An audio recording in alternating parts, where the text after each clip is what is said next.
Greetings! Here on the east slopes of the Cascades, taking a quick look at a white flower-topped plant. No, it's not yarrow. It's one that looks really similar, and I've often had people say it is yarrow, but it most definitely is not yarrow. It does look similar, though. It's called pearly everlasting, and it's a very, very common plant. You've probably seen it in bouquets and flower arrangements, that sort of thing. Mainly because it looks so pretty. It's got all these wonderful itty-bitty little white flowers, itty-bitty little ones, all over its top. And as you can see, it looks very similar to yarrow with its sort of like umbel of white flowers, but it is not like yarrow in that you don't have these sort of like sawtooth sort of leaves like you can see here. This is yarrow right here, so you can see the difference in the leaves. These are a rather solid leaf. They have a little bit of fur on the other side, underside, but it's not that big of a deal. But is it pretty? Yes, but is it actually useful in any way? Actually, it is quite useful. It's actually quite overlooked as far as the very common white-topped plants out here. Most people just don't care about yarrow anyway as it is. But this is technically food. You can eat it raw. And I'm munching on the leaf right now. It's got a little bit of a fuzzy underside, which some people might be turned off by, but it doesn't taste terrible.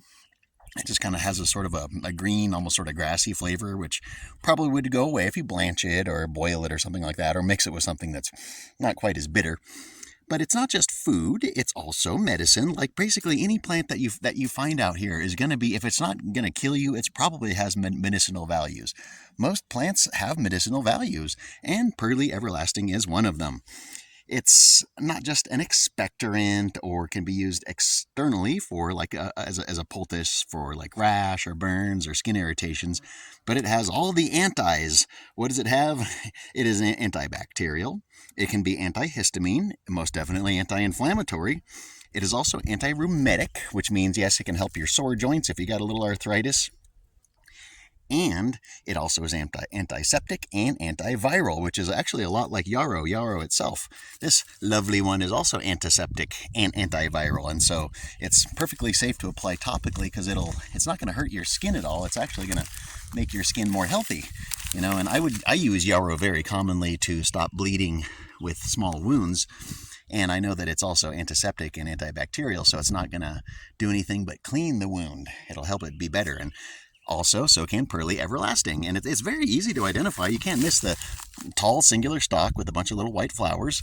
And you might notice a little central, one little yellow flower. And sometimes yarrow can be like that too. Sometimes yarrow will have one in the middle that has a slightly different color. But this yarrow does not. This is white yarrow. But you can see how similar, when you see them together, you go, oh yeah, they are very similar. Like these white ones over here, those are yarrow. But then we have the pearly right here. But I mean, it's just incredibly common. Here's more of it. Here's more of it. And it's all among all the yarrow. So there's two wonderful plants here right next to each other. In this case, literally right next to each other. There's our yarrow. And then there's our pearly. And so you can really see the difference here between the two. You can see this sort of has more of a flatter top to it. This has more of a rounded sort of bunch. And of course, these look like little itty-bitty little daisies, and these not so much. These almost look like little miniature chrysanthemums or something. They're really pretty. But, mixed in with the yarrow, and of course wild strawberry and all kinds of other wonderful stuff out here that you could take advantage of for not just food, but also medicine. So don't overlook pearly everlasting. You may want to put it in your little bouquet of wildflowers, but you could also put it in your mouth, put it in or on your skin. You can put it in the stew pot. You can put it in the salad bowl. You can use it in all sorts of different ways. So it's a handy little plant. And being so common, you can help yourself to it. You're not going to deplete the natural resources of anything, just like good old yarrow. There's millions of yarrow out here, millions upon millions. And there's also probably millions and millions and millions of pearly everlasting with its lovely little pearl-like little clusters of pearl flowers. So, and a little bug on it too. I'm sure it's some sort of pollinator. But it's a fantastic plant to remember and take advantage of if you need to.